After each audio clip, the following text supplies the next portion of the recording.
Hi, today we're going to show you our entire collection of Japanese maples. For 17 years we grew and grafted Japanese maples here on our small home nursery. We retired from that in 2007, but we have since enjoyed our love for maples, and we have approximately 30 different varieties on our property, either in containers or in the garden. They were all previously mother trees. In other words, these were the trees that we used to graft all of the younger specimens that we sold throughout the years. I will give descriptive info with each tree in case you're wondering about a particular specimen and how it will do in the garden and where it's best situated. And now this will be based on our personal experience and many, many years of growing the maples. Here we go. This is the Acer palmatum atrilinear. It's a dwarf upright growing tree with a very narrow linear leaf, slight variegation to the leaf. It can handle full sun or full shade. It's very versatile. Either application works well. They don't get too tall. We have a second one that's about 3 to 3.5 meters, and that's full height. It's well over 40 years old. Excellent, excellent small tree for your garden. These are two of our favorites. This is the shyen. Now, this is the slowest grower and the smallest upright dwarf variety that we have. It's well under a meter in height, under 3 feet. This tree, again, over 40 years old, beautiful, beautiful, dark red with some variegation, exceptional fall colors. This can handle full sun or full shade, although it does thrive in the sun. One of our favorites, the full moon. Striking coloration, beautiful variegated fall colors in the fall.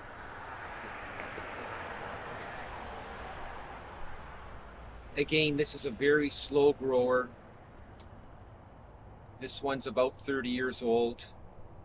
The one thing you do not want to do with this tree is place it in a high sun area. Optimum placement for this tree is no more than 2 hours of morning sun. So if you've got a north facing position in your garden, that would be ideal. Again, height wise, we've kept it at this size for many years already. Simple to trim, just trim it to taste according to the placement you have it in. Here we have the red dragon. Now, this is the oldest tree on our property. In fact, it's the very, very first tree we acquired. Well over 50 years old now. Throughout the years, I've staked this up to this height of 2.5 meters. Again, full sun or shade is fine. You just won't get as much of the red tone coming out. Beautiful, beautiful crimson fall colors. I do have a pruning video on this tree as well on the channel if you'd like to look closer into this particular specimen. And of course, a personal favorite, the Shuru. Again, I do have a very detailed video on this tree as well as the same tree grown in the garden. These are exceptional container grown specimens, and the colors are outstanding. Beautiful lime green tones, sun or shade, and orange to red variegate or crimson fall colors every fall. Definitely a good choice to place anywhere in your garden, and again, container or field grown. Another personal favorite is the Fireglow. Again, I did do a repotting video on this particular specimen. This tree, ideal in full sun. Beautiful, beautiful crimson fall colors. This one again is a little over 2 meters in height from the top of the container. Does extremely well in container. Also, it does exceptionally well in the garden, and it grows similar to the height of a Bloodgood. And here is a photo of a Fireglow in our back garden that has been field grown its entire life. Here's the Bonfire. This is a very rare specimen. It opens up with a yellow and peach tone variegated leaf into the almost full peach tones, then into a green variegated summer tone with a bit of a crimson fall color. This is a dwarf variety. It's under 2 meters in height. It does exceptionally well in sun or shade, although I would recommend sun for this if you can find one. We had very limited success grafting because of the very, very tight foliage and bud sets. One I would highly recommend if you can find one. Now, if you really like the full moon, but you don't have the right location, you can go with an autumn moon or golden moon. This particular variety, identical in leaf form to the full moon, you can put this into a full sun location. You do get some variegated bronze and yellow green tones, beautiful crimson fall colors, and again a very manageable tree size. They do exceptionally well in sun or shade, and again, if you're limited to sun, I would recommend this. Here we have the Yama Sago. Now, this is a dwarf upright grower. Beautiful, beautiful bronze red leaf form.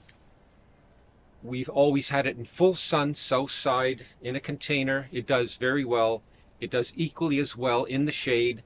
It's almost shrub-like, although it is upright growing, but this will never become a large tree per se. Consider it more of a large shrub and another beautiful tree to accent the colors in your garden.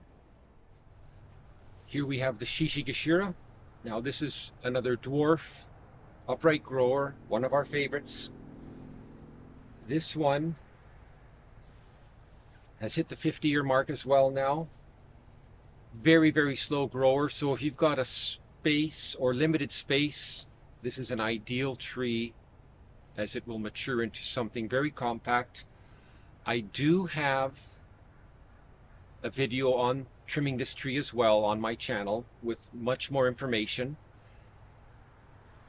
The spring colors are a lime green to this slowly transfer to an olive green with a somewhat curled leaf.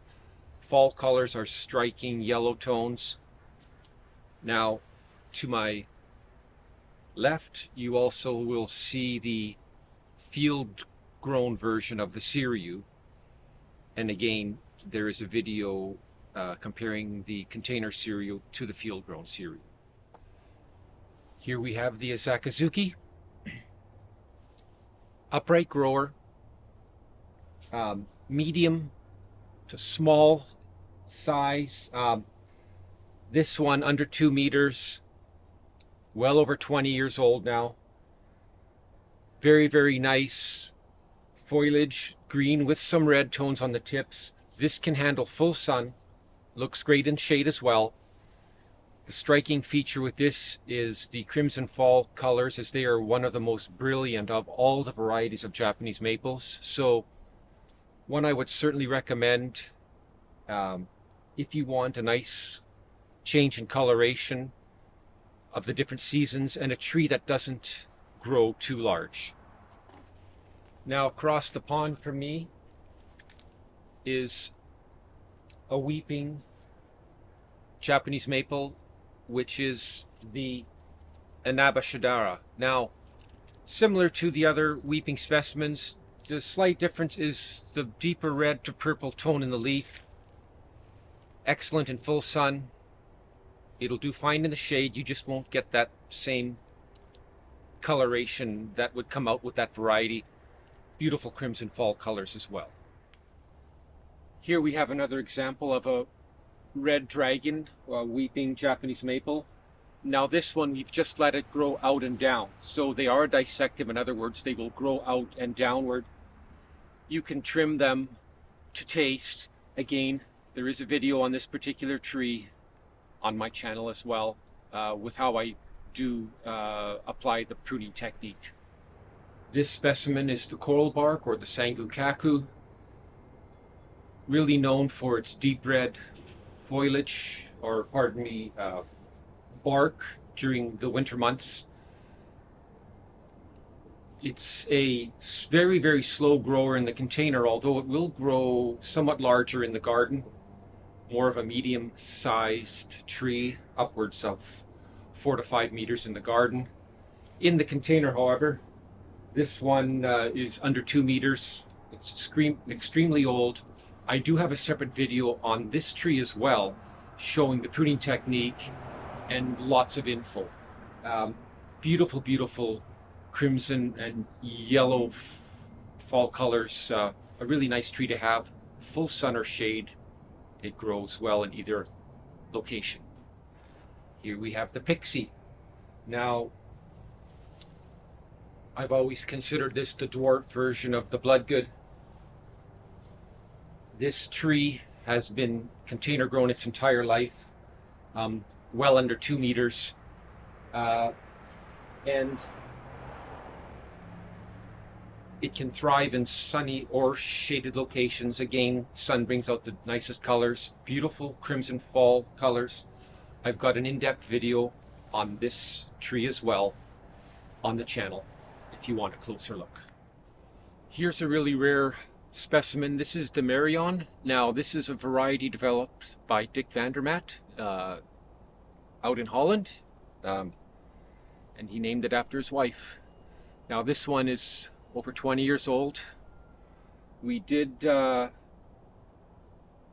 receive some of these trees from him many years ago, and we did graft several. We did keep one because we were really curious as to how it would age. And again, now it's maybe 1.5 meters or just over 4 feet. Beautiful, beautiful tree. It does great in sun or shade. Very, very similar coloring to the Bloodgood, and very nice crimson fall colors as well. Here we have the Veridis. Now, this is a dissectum as well. It grows out and down. This one we've staked up a little bit. It's just over 1 meter in height. Beautiful, beautiful green foliage with a very, very nice yellow fall coloration. This tree can be placed in full sun or full shade. It does equally as well. We have actually a couple of them on the property. This one seems to be showing the nicest this spring, so I thought I'd give the description based on this one. This is just inside our greenhouse. We like to keep a few inside just for decoration, along with some other plants when we have dinner parties, etc. Makes for nice conversation pieces. Now working our way into the back garden. This is the Shishi Hanan. Beautiful, beautiful pink and green variegated leaf. It's a dwarf upright grower. This one's about 1.5 meters in height, or about 4.5 feet. I do have a very descriptive video on this tree as well, where I have transplanted it from a container into this location. This tree does exceptionally well in sun or shade, so it's a great cultivator to have. It doesn't get very big at all. It is dwarf, so if you've got a tight location, you want some color, this is a great choice. One of our oldest trees here is the Bloodgood. Again, one of the largest growing varieties. This one well over 50 years old.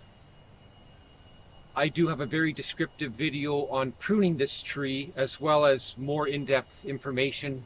But in a nutshell, beautiful, beautiful dark red tone. Even with limited sunlight, you still will get those red tones. Very nice crimson fall colors. If you've got a bigger garden and you want a larger Japanese maples, the Bloodgood is an excellent choice. Here's another very rare specimen. This is the Benawa. Now, in a nutshell, it is the dwarf variety of the coral bark, or the sangukaku. Very, very similar growth characteristics, very similar leaf colorations. The only difference, this one will grow to less than half the height. Again, this one well over 50 years old, and it's approximately 2.5 to 2 3/4 meters, or 8 to 9 feet. Very, very nice specimen. Full sun, full shade. With the sun, of course, you will get a little bit more of the fall coloration that makes it a standout. Again, it's more of a yellow tone, but sometimes you'll get a bit of a red tip variegation depending on the amount of basically dry fall days to enhance the coloration as the leaves prepare to fall off. And right behind me is the butterfly. Upright growing, medium-sized tree, a variegated green and white leaf, somewhat compact.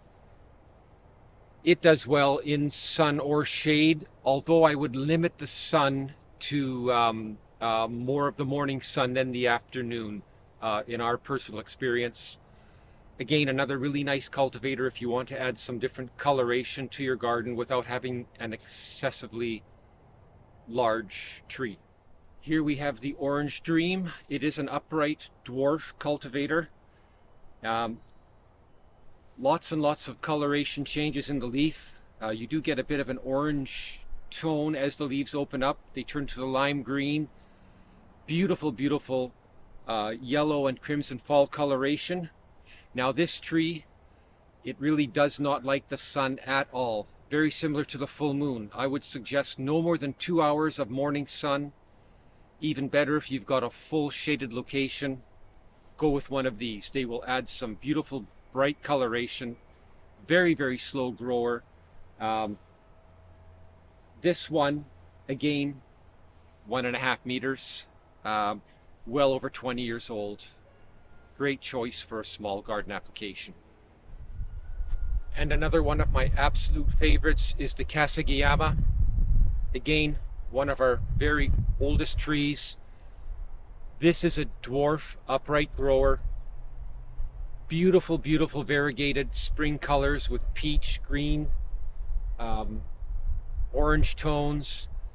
It's a standout in the garden throughout the summer as the leaves are always changing color. It goes into a green variegated tone in the summer with a crimson red fall coloration.